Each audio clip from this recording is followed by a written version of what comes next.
আসসালামু আলাইকুম। আইরিনস ফুড ডায়েরির আরও একটি রেসিপি দেখার জন্য সবাইকে স্বাগত জানাচ্ছি। আজকে আমি আপনাদেরকে তৈরি করে দেখাবো মাত্র 2টি উপকরণ দিয়ে কিভাবে আপনারা বাড়িতেই বানিয়ে নিতে পারেন স্বাস্থ্যসম্মত নুডলস। আপনারা এই নুডলসটা একবার বানিয়ে মাস জুড়ে সংরক্ষণও করতে পারবেন। এই নুডলসটা বাচ্চাদের টিফিনে অথবা সন্ধ্যার নাস্তায়ও বানাতে পারবেন। দোকানের মতো পারফেক্ট নুডলস বাড়িতে বসে বানানোর জন্য আমার সম্পূর্ণ ভিডিওটি না টেনে দেখার অনুরোধ রইল। আশা করছি সবার কাজে আসবে। প্রথমে আমি একটা মিক্সিং বোলে নিয়ে নিচ্ছি 1 কাপ ময়দা। আপনারা ময়দাই ব্যবহার করবেন, আটা দিয়ে বানালে টেস্টটা ভালো আসবে না। তারপর এর মধ্যে দিয়ে দেব একটা ডিম আর দেব সামান্য লবণ।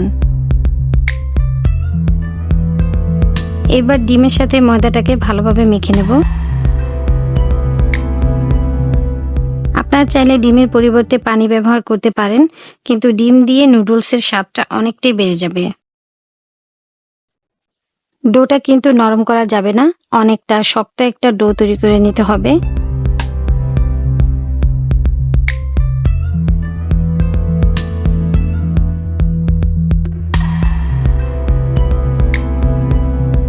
তারপরে একটা ভেজা কাপড় দিয়ে 10 থেকে 15 মিনিটের জন্য রেস্টে রেখে দিতে হবে। এতে করে ডোটা আর কিছুটা সফট হয়ে যাবে।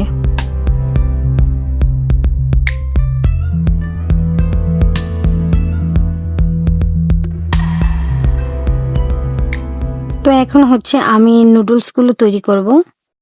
যেই ডোটা নিয়েছিলাম এটা এখন আমি 2 ভাগে ভাগ করে নিচ্ছি।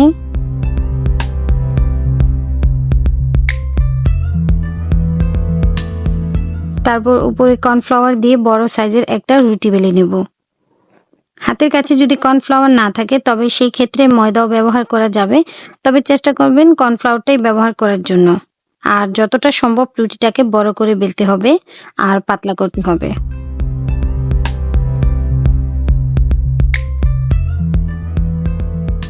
রুটিটা যত বেশি পাতলা করব নুডলসগুলো ততটাই সুন্দর হবে আর ভালো হবে।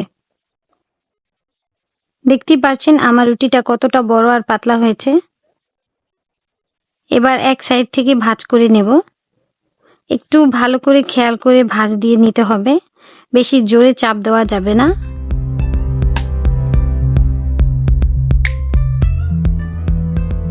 আর একটু বেশি পরিমাণে কর্নফ্লাওয়ার দেওয়ার কারণে নুডলসগুলো লেগে থাকবে না।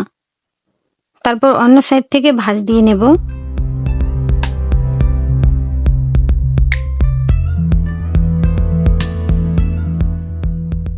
এরপর একটা ধারালো ছুরির সাহায্যে সাইড থেকে কেটে নিতে হবে।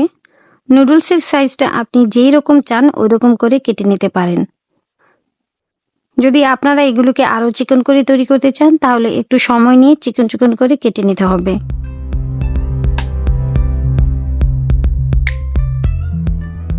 আমার সবগুলো নুডলস কেটে নেওয়া হয়ে গেছে। এবার এগুলোকে হাত দিয়ে একটু ঝাঁকিয়ে নিলেই ভাঁজগুলো খুব সুন্দরভাবে খুলে আসবে।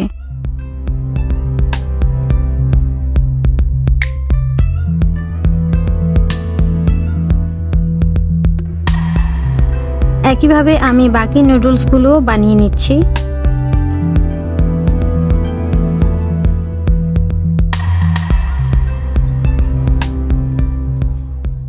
আপনারা চাইলে বেশি করে বানিয়ে সংরক্ষণ করতে পারেন। এখন শুধু রোদে শুকিয়ে নিলেই হয়ে যাবে। আর যদি সাথে সাথে খেতে চান তাহলে সেদ্ধ করে নিলেই হয়ে যাবে।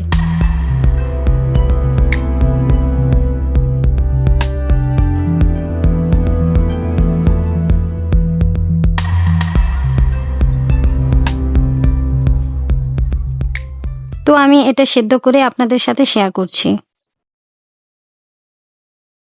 চুলায় একটা পাত্রে পর্যাপ্ত পরিমাণ পানি দিয়েছি। পানিটা ফুটে উঠলে নুডলস দিয়ে দিলাম।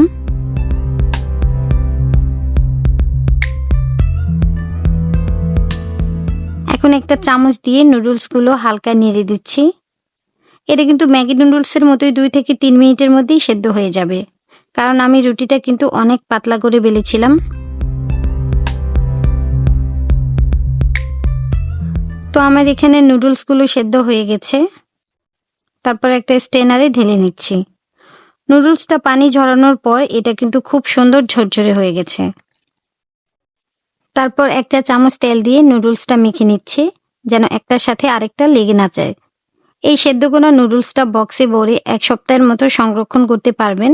আর যদি রোদে শুকিয়ে নেন তাহলে 1 মাসের মতো ভালো থাকবে। আশা করছি আমার আজকের ভিডিওটি আপনাদের ভালো লেগেছে। যদি ভালো লেগে থাকে তাহলে লাইক কমেন্ট করে পাশে থাকবেন। আজকের মতো বিদায় নিচ্ছি। আল্লাহ হাফেজ।